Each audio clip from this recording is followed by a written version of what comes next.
বাংলাদেশ আর নেপালের একটা অবিশ্বাস্য ম্যাচ, যেটা শেষে হয়তো হতাশাই হয়েছে।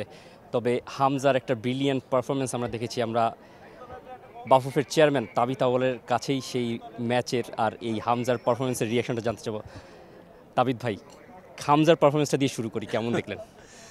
আমি বারে বারে বলছি যে বাংলাদেশ দলের পারফরমেন্স কিন্তু আমি মনে করি দিন দিন ইমপ্রুভ করছে। আজকে কিন্তু আমরা 7টা প্লেয়ার চেঞ্জিং করে অনেক নতুন নতুন প্লেয়ারকে ট্রাই করেছিলাম, বা তার ভিতরে অফকোর্স হামজা চৌধুরী আমি মনে করি আউটস্ট্যান্ডিং খেলেছে।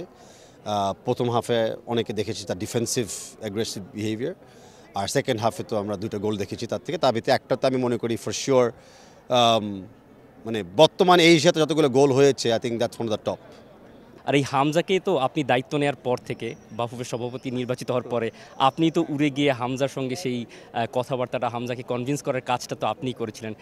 সব মশার বিরুদ্ধে সুরক্ষা দিতে এলো বসুন্ধরা এক্সট্রিম অ্যারোসল, মশার বিরুদ্ধে এক্সট্রিম সুরক্ষা। তো এই কাজটা, এই ক্রেডিটটা যে মানে একটা পুরোপুরি তো আপনার কাছে যাচ্ছে না, কিন্তু আপনি যে কাজটা করলেন আর এরপরে যে বাংলাদেশের ফুটবলের এমন উন্নতি, সব মিলিয়ে কেমন লাগছে? না, প্রথমে মনে করি credit goes to the fans. মানে বাংলাদেশের ফ্যানরা এত লাভিং আর এত লাউড। হামজা অনেক আগেই কিন্তু মাইন্ড মেকআপ করেছিল যে এরকম একটা ফ্যান বেস যে দেশে, সেই দেশের জন্য সে অবশ্যই খেলতে চায়। বিশেষ করে সে আবার সিলেটি ভাষাও বলে। সেকেন্ড, আমি মনে করি যে মানে আমাদের যে মিডিয়া ভাই বোনেরা আছে, I think they play the most important role. আমি ক্রেডিট দিই, কারণ বাংলাদেশের ফুটবলটাকে পজিটিভলি প্রমোট করা, কনস্ট্রাকটিভ ক্রিটিসিজম করা, কোথাও কোথাও আমাদের উইকনেস আছে, সেই সব দেখে যখন হামজার মতো প্লেয়ার, সমিত মতো প্লেয়ার দেখেছে, ওনারা ইন্সপায়ার্ড হয়েছে যে না, এই দেশে ফুটবলটা জেগে উঠছে, and they want be part of that journey. Tabid ভাই, আর যদি ম্যাচের একেবারে শেষ দিকে যে গোল খাওয়ার টেন্ডেন্সিটা, বা আজকেও তো নেপালের সঙ্গে একেবারে শেষে এসে একটা গোল বাংলাদেশ খেলো, আর সেখান থেকে 3 পয়েন্ট, মানে 3 পয়েন্ট তো না, আসলে ম্যাচের জেতার সিনারিও থেকে ম্যাচটা ড্র করলে মাস ছাড়লো। তো ওইখানটা থেকে কি মনে হয় যে বাংলাদেশের ফুটবলারদের কি মানসিক কোনো ব্যারিয়ার তৈরি হয়েছে কিনা, আর সেটা নিয়ে কি কোনো কাজ করার স্কোপ আছে কিনা?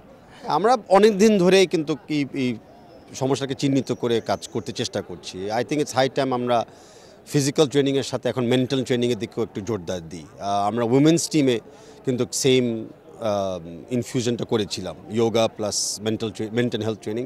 আই থিঙ্ক টাইম এসেছে যে ধরনের প্রেশার, যে ধরনের ফ্যান বেস, আই থিঙ্ক প্লেয়ারদের একটু এই অ্যাসিস্ট্যান্স ওখানে লাগবে।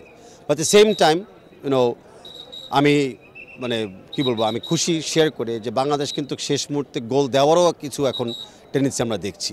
বিগত হংকং ম্যাচেও আমরা দেখেছিলাম যে 1 ডাউন থেকে 1-1 ওনারা শোধ করেছে শেষের দিকে।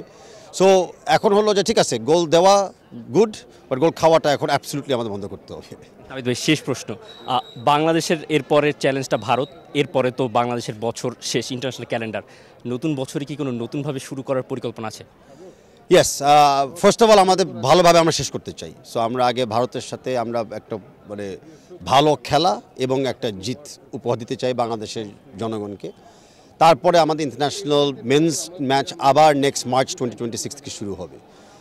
সো আমরা ক্যালেন্ডারটা আমরা নভেম্বর এন্ড বা ডিসেম্বরে আমরা তৈরি করব, বিকজ নেক্সট ইয়ার মানে এবার তো কোয়ালিফাই আমরা করতে পারলাম না, বা নেক্সট ইয়ার আমাদের টার্গেট হবে আমাদের র্যাঙ্কিংস ইমপ্রুভ করা। সো আমাদের যে 4টা ফিফা উইন্ডো থাকবে, ওই 4টা ফিফা উইন্ডোকে ব্যবহার করতে হবে র্যাঙ্কিং ইমপ্রুভ করার জন্য। Thank you. For more updates, subscribe to our YouTube channel and click on the bell icon. Follow us on Facebook and Instagram. Download T-Sports app to enjoy exciting games and highlights. Visit tsports.com.